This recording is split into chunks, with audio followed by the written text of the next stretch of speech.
बात चंडीगढ़ में हुए मेयर के चुनाव में खेल की। दरअसल विपक्षी गठबंधन इंडिया को पूरा भरोसा था कि चंडीगढ़ में मेयर का चुनाव वही जीतेंगे, मगर 8 वोट रद्द हो गए और बीजेपी ने बाजी मार ली। अब आम आदमी पार्टी आरोप लगा रही है कि बीजेपी ने चंडीगढ़ में लोकतंत्र की हत्या की है। चंडीगढ़ में मेयर चुनाव से आई ये दो तस्वीरें। एक तरफ मेयर बनने का जश्न मनाते बीजेपी के नेता, तो दूसरी ओर भावुक नजर आते इंडिया गठबंधन के नेता। लेकिन इस तस्वीर के पहले की कहानी किसी सियासी ड्रामे से कम नहीं है। 20 पार्षदों वाला गठबंधन मेयर चुनाव में हार गया और 16 वोट के साथ मनोज सोनकर चुनावी बाजी जीतकर चंडीगढ़ शहर के अगले मेयर निर्वाचित हो गए।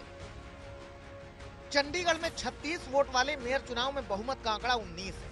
चंडीगढ़ में 14 पार्षद के साथ बीजेपी सबसे बड़ी पार्टी है, जबकि चंडीगढ़ में सांसद को भी वोट डालने का अधिकार है, जबकि एक वोट शिरोमणि अकाली दल का है।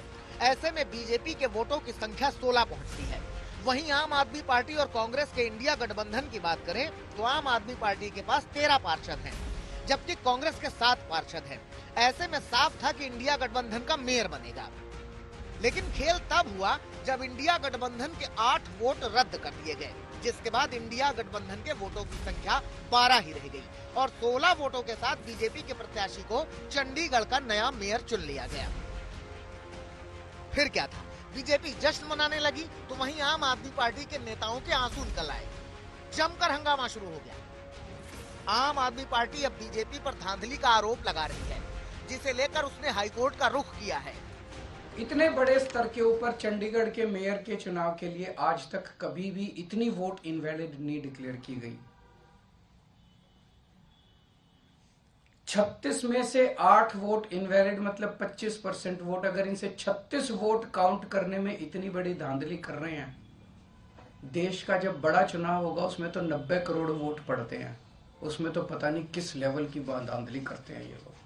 रिपब्लिक डे मना के अभी 26 जनवरी को रिपब्लिक डे मनाया गया और आज 30 जनवरी को उसी संविधान की धज्जियां उड़ी मीडिया के सामने, वीडियो कैमरों के सामने।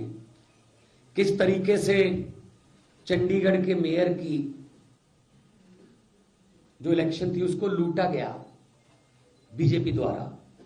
जो गैर कानूनी काम, जो इलीगैलिटी चंडीगढ़ मेयर चुनाव में देखी है, उसे सिर्फ और सिर्फ राष्ट्रद्रोह कहा जा सकता है।